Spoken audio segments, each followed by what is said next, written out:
I am loving this next story Oh my god. about McDonald's in the metaverse. Today's Not So Critical update.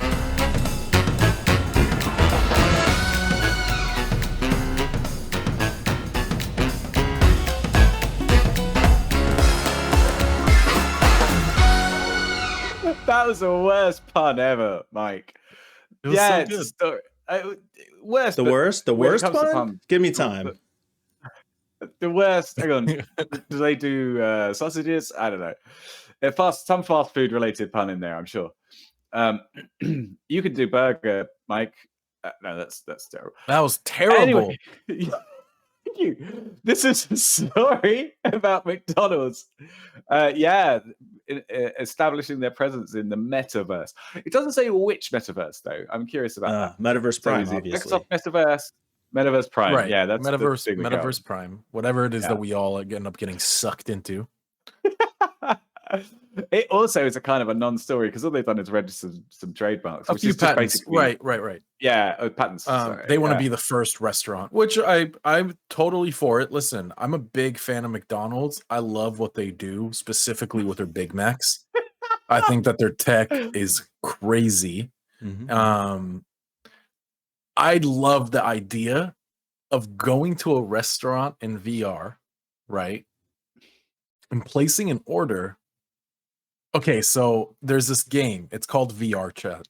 In VR Chat. Oh God, you're such It's pretty degenerate, but so you can play it without VR. You can play it on a PC too. And what it is it's kind of an engine for virtual reality. So players can make maps in VR Chat where you can go and play with other people. And you can design your own character. It's very rudimentary and kind of ugly, but it's nice. It's really fun. So someone made McDonald's in VR Chat. So you can go there and other players are in the kitchen prepping food for you. They're like, what do you want? You know, like what can I get you today? And it's really funny because of like what's going on in the restaurant. As you're walking in, there's just groups of people sitting down eating. And I think that if you can incorporate real McDonald's to like basically get droned to your door, you know? I don't know. I love it. I love the idea of it. You know what? I think it's easy to laugh at these kind of things as about being so dumb and silly. And why would you want to like replicate such a silly thing? But then like there's a game called Job Simulator, which is massively popular and apparently quite a lot of fun. Right. Yeah, I think there's actually one called like Startup Simulator. I don't remember exactly the name. Yeah. I think I've heard of that. Mike, do you know anything about Startup Simulator? It's a game called Startup Company from Mozart Entertainment, and it is phenomenal. You can find it on Steam.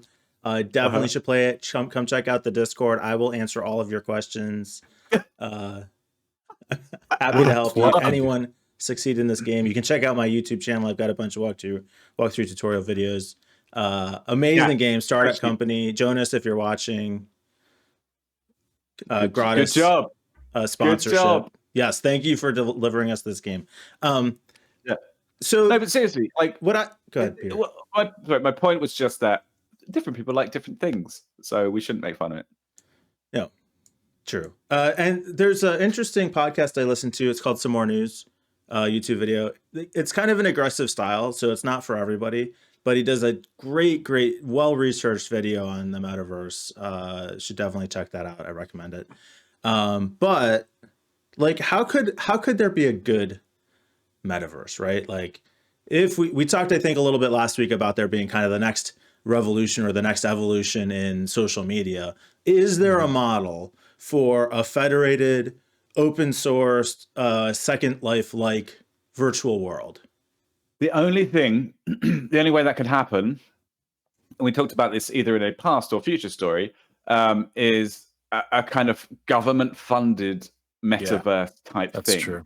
But the problem with that is that it would be shit. Yep. Like anything government funded would just be awful. I mean, in so many ways, it would be no fun. Nobody would want to play it. It would break down every 5 seconds. It would it wouldn't scale.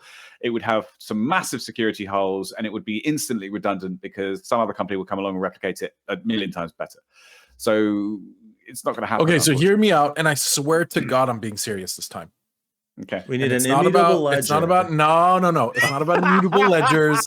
Okay, it's not about crypto, but I will use Bitcoin and Satoshi as an example of a successful white paper theory to POC to launch, all open source and transparent. And I think that if you can do something like that with the metaverse, where you can, if you want to, you can host a server that, or you can pay to host on AWS if you really wanted to, and they're all linked, so that I could like hop on over to Peter's house or Peter's club, you know, while never leaving the underlying platform.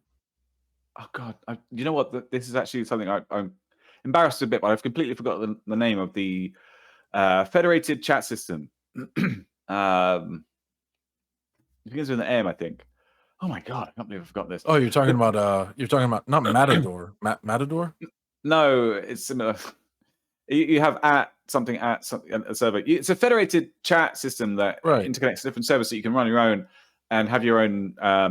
But it's a distributed social medium, right? Yeah, exactly. Mastodon. Yeah, that's it. Mastodon, not Matador. Yeah, Mastodon. Yeah, right. Totally failed. IPFS totally failed.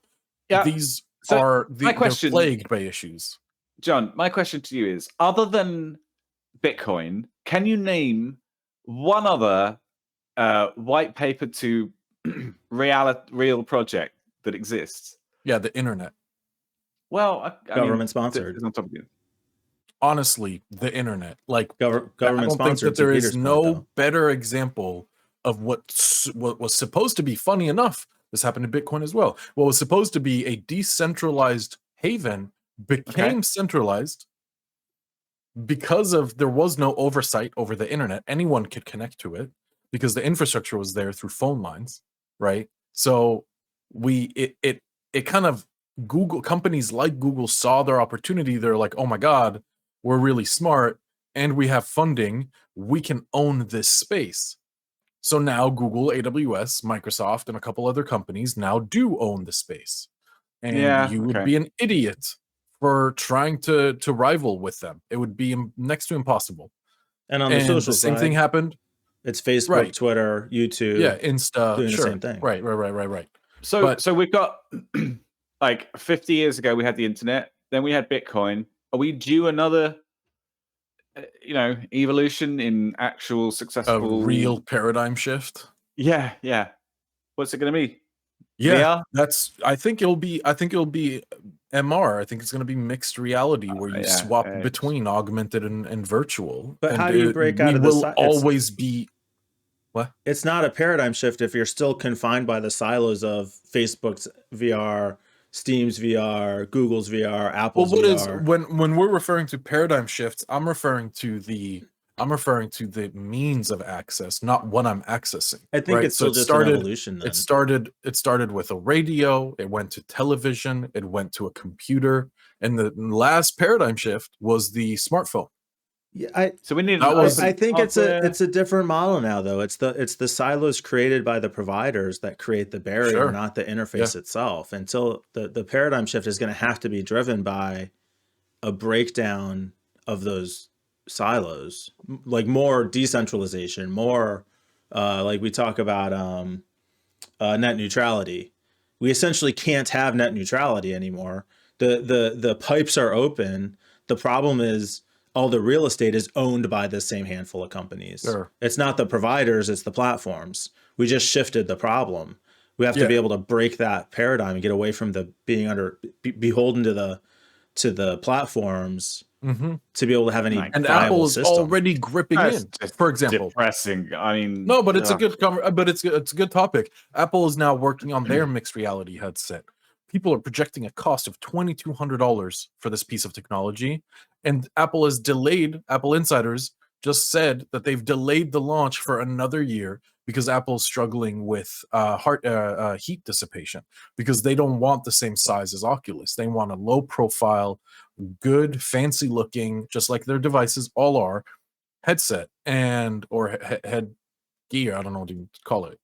And this is what's happening. Android, they're working on their own with Google. going to be rubbish.